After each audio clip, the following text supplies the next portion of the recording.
read over my notes of what the woman said when she spoke about her powers. There is one point which fills me with dismay.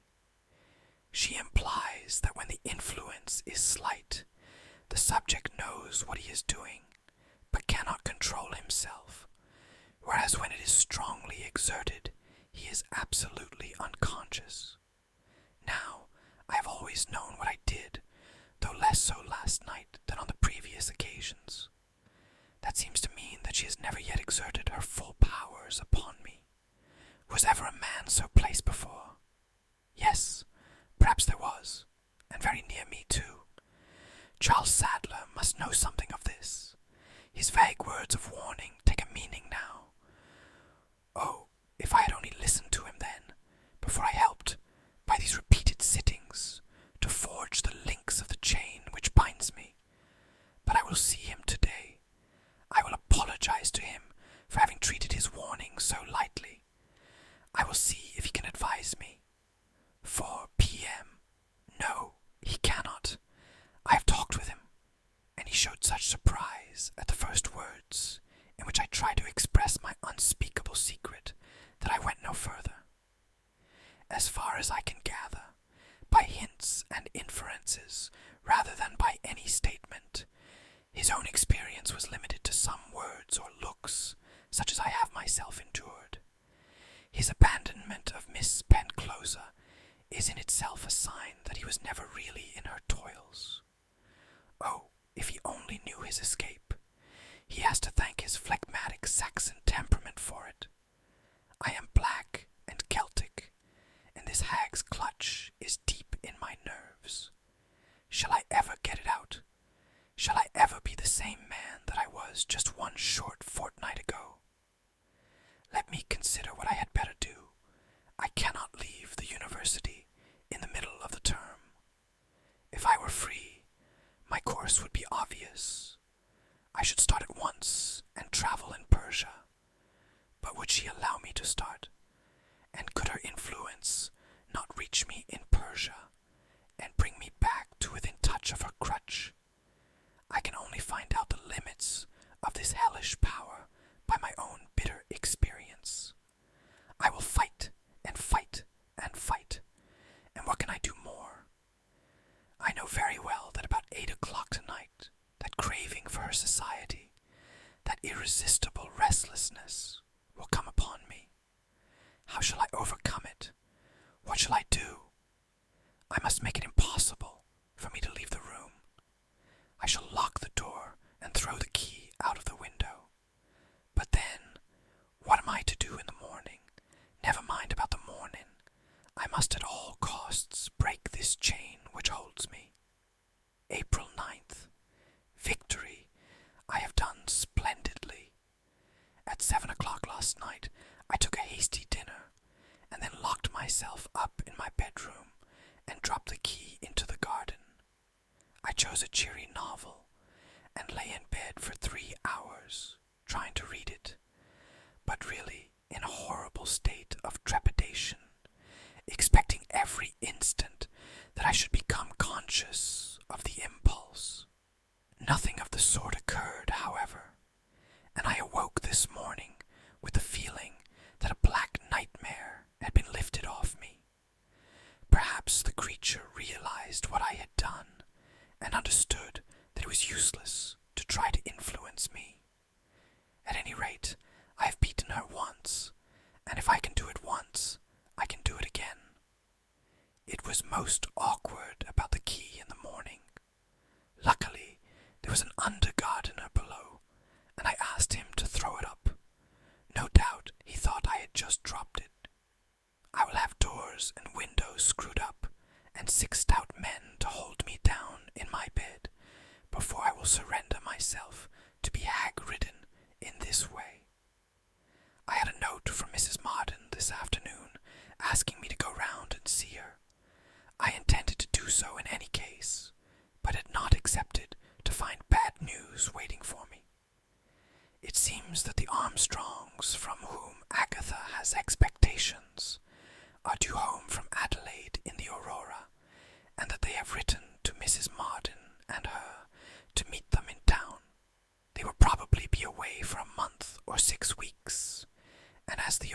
is due on Wednesday. They must go at once. Tomorrow, if they are ready in time. My consolation is that when we meet again, there will be no more parting between Agatha and me. I want you to do one thing, Agatha, said I, when we were alone together.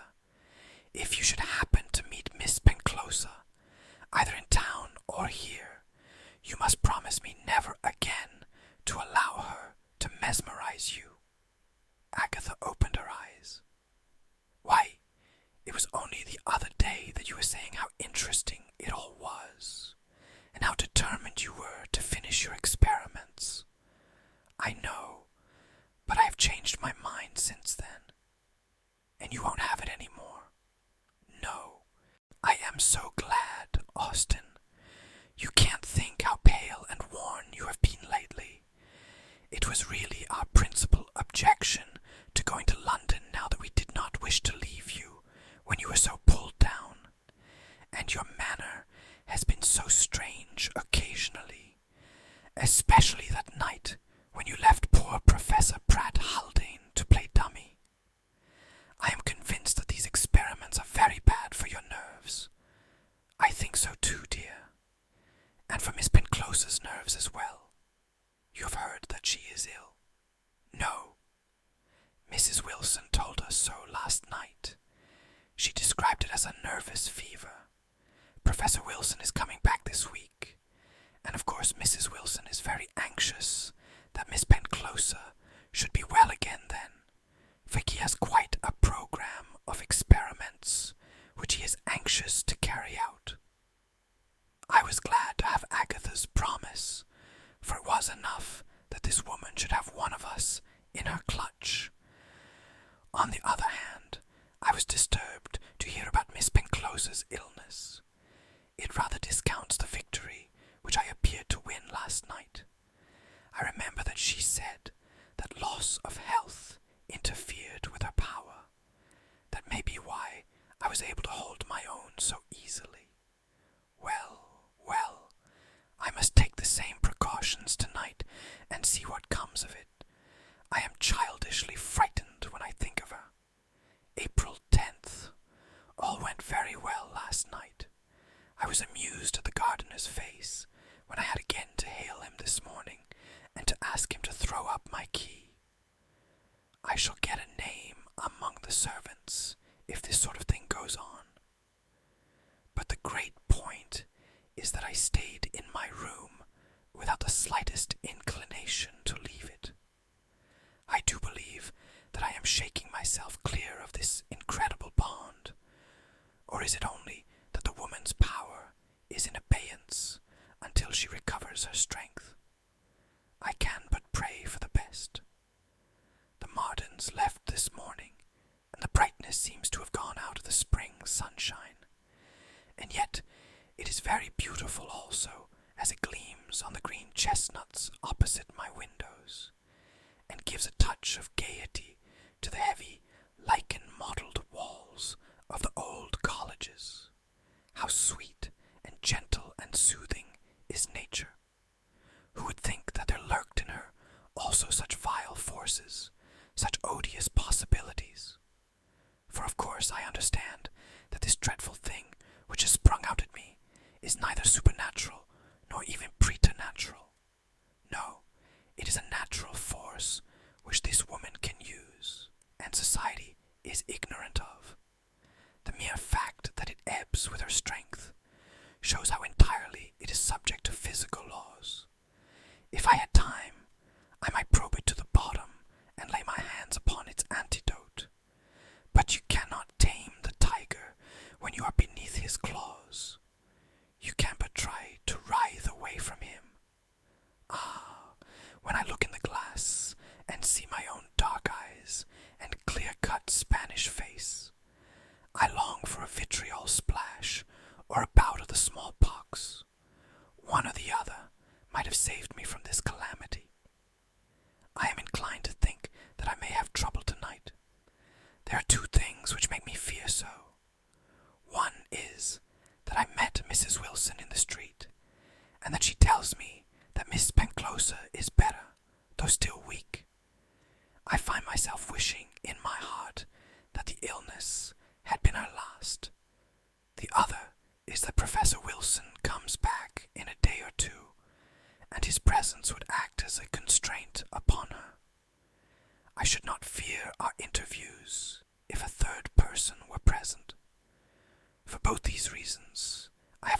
presentiment of trouble tonight, and I shall take the same precautions as before. April 10th. No, thank God, all went well last night. I really could not face the gardener again. I locked my door and thrust the key underneath it, so that I had to ask the maid to let me out in the morning. But the precaution was really not needed, for I never had any inclination to go out at all. 3 evenings in succession at home. I am surely near the end of my troubles, for Wilson will be home again either today or tomorrow. Shall I tell him of what I have gone through, or not?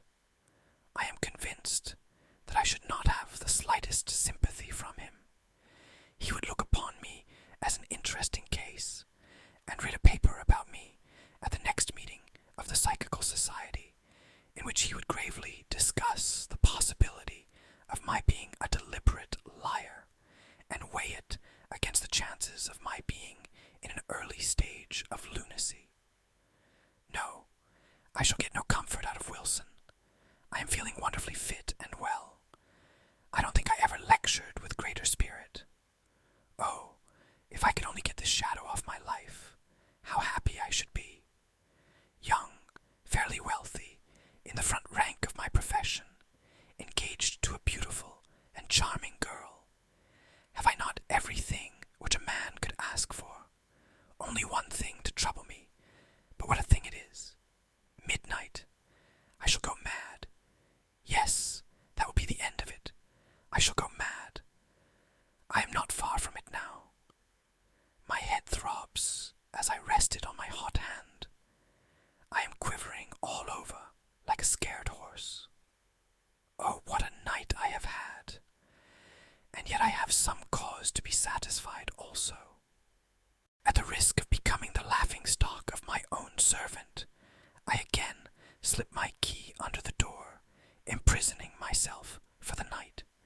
Then, finding it too early to go to bed, I lay down with my clothes on and began to read one of Dumas' novels. Suddenly, I was gripped and dragged from the couch. It is only thus that I can describe the overpowering nature of the force which pounced upon me. I clawed at the coverlet. I clung to the woodwork. I believe that I screamed out in my frenzy. It was all useless, hopeless. I must go. There was no way out of it. It was only at the outset that I resisted. The force soon became too overmastering for that. I thanked goodness that there were no watchers there to interfere with me. I could not have answered for myself if there had been.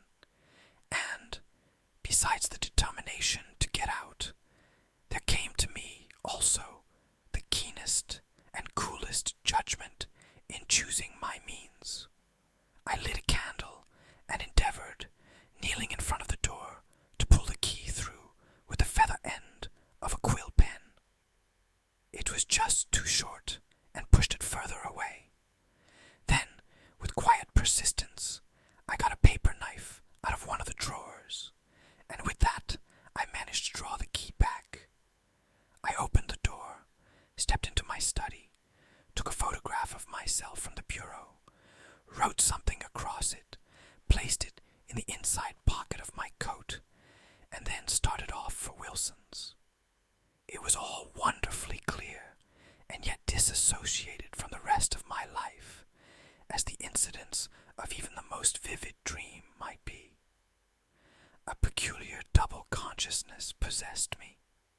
There was the predominant alien will, which was bent upon drawing me to the side of its owner, and there was the feebler, protesting personality, which I recognized as being myself, tugging feebly at the overmastering impulse, as a lead terrier might at its chain.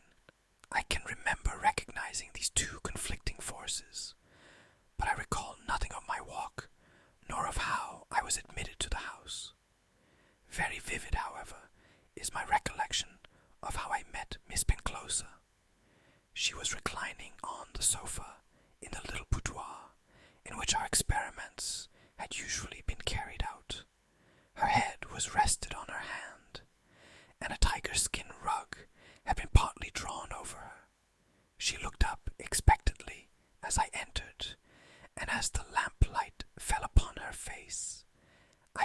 that she was very pale and thin, with dark hollows under her eyes.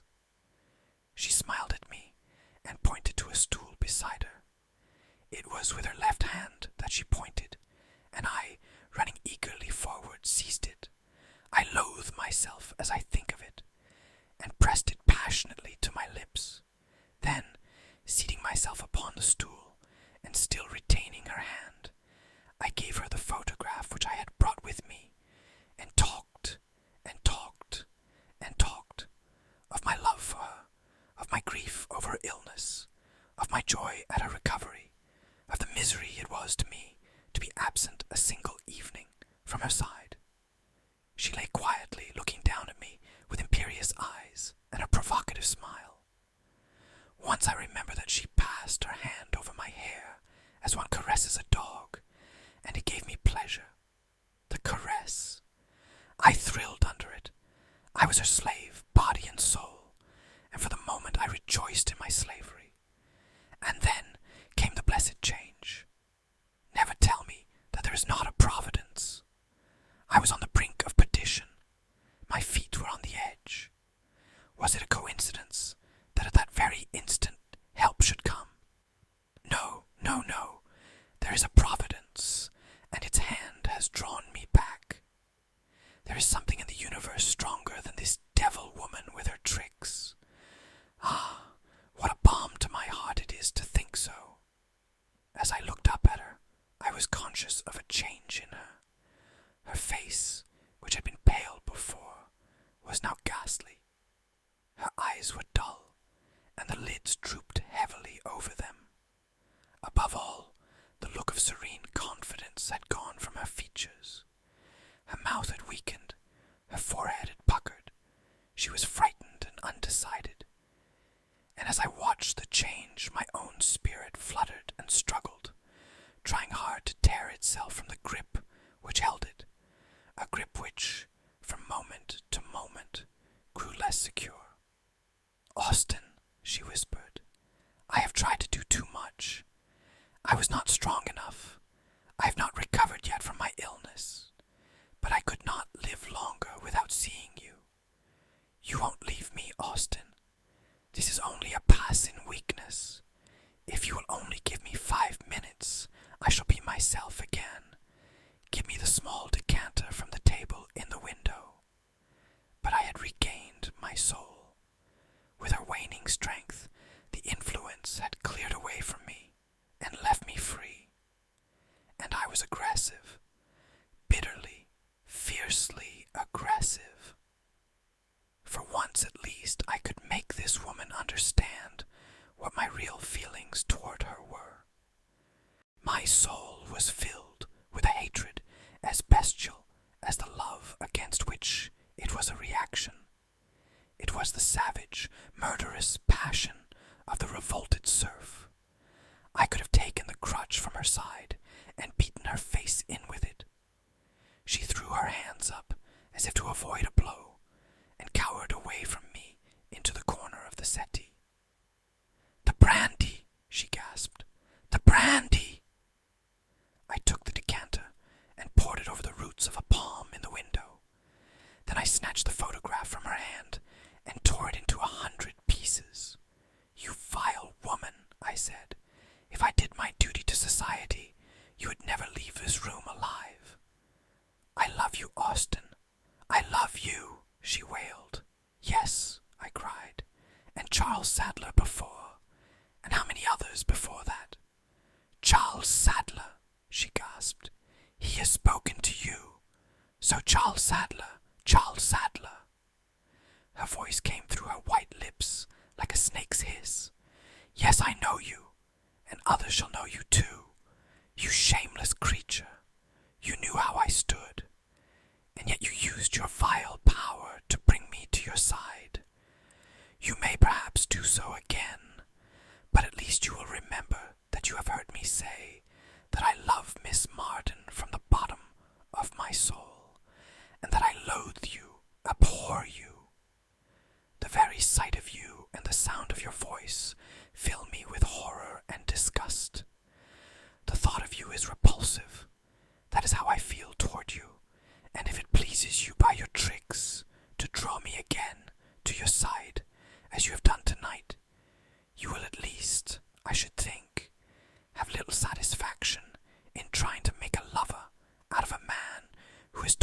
his real opinion of you.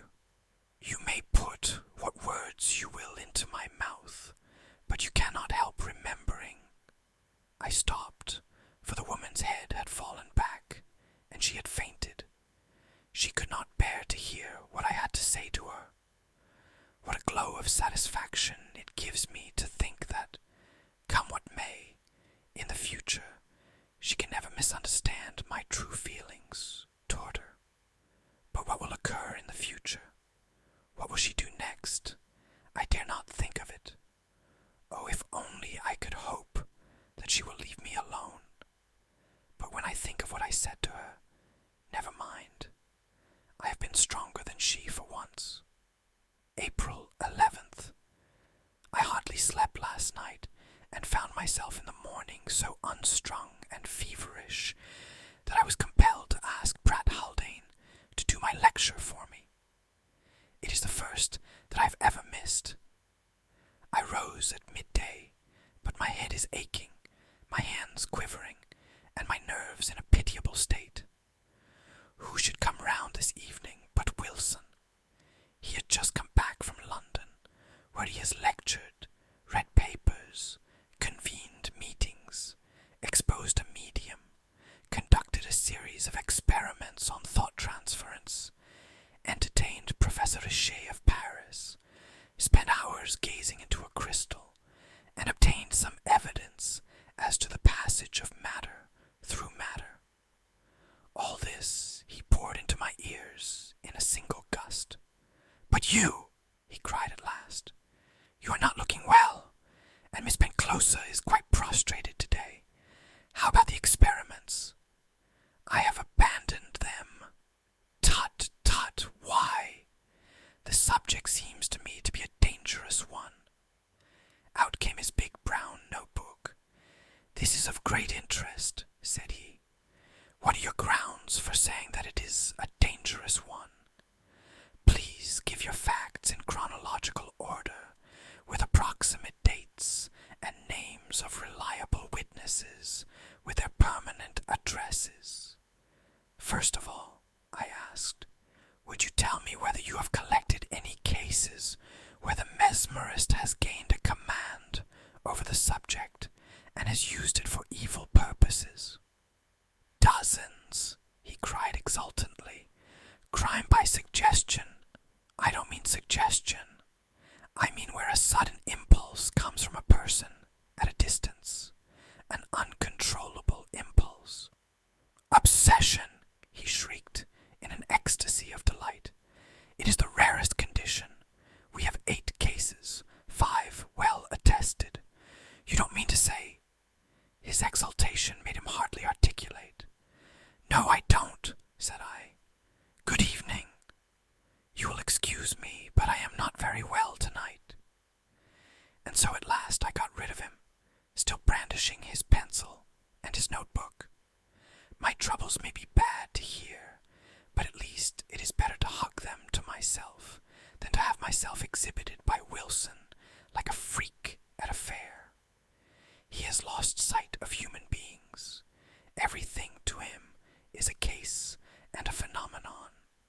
I will die before I speak to him again upon the matter. April 12th. Yesterday was a blessed day of quiet, and I enjoyed an uneventful night. Wilson's presence is a great consolation. What can the woman do now? Surely, when she has heard me say what I have said, she will conceive the same disgust from me which I have for her. She could not desire to have a lover who had insulted her so. No, I believe I am free from her love. But how about her hate? Might she not use these powers of hers for revenge? Tut! Why should I frighten myself over shadows? She will forget about me, and I shall forget about her, and all will be well. April 13th. My nerves have quite recovered their tone. I really believe that I have conquered the creature, but I must confess to living in some suspense. She is well again, for I hear that she was driving with Mrs. Wilson in the High Street in the afternoon. April 14th.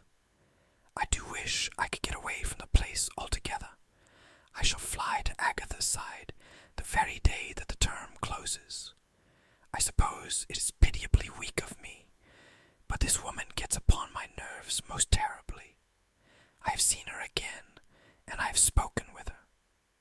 It was just after lunch, and I was smoking a cigarette in my study, when I heard the step of my servant Murray in the passage.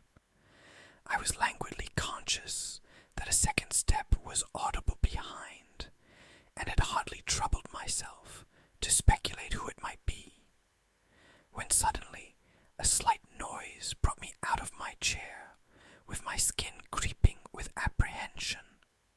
I had never particularly observed before what sort of sound the tapping of a crutch was, but my quivering nerves told me that I heard it now in the sharp wooden clack, which alternated with the muffled thud of the footfall. Another instant, and my servant had shown her in. I did not attempt the usual conventions of society, nor did she. I simply stood with the smouldering cigarette in my hand and gazed at her. She in her turn looked silently at me, and at her look I remembered how in these very pages I had tried to define the expression of her eyes, whether they were furtive or fierce.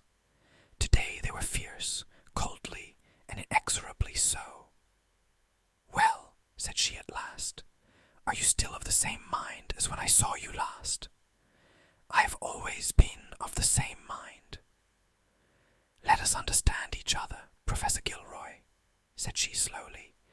"I am not a very safe person to trifle with, as you should realize by now.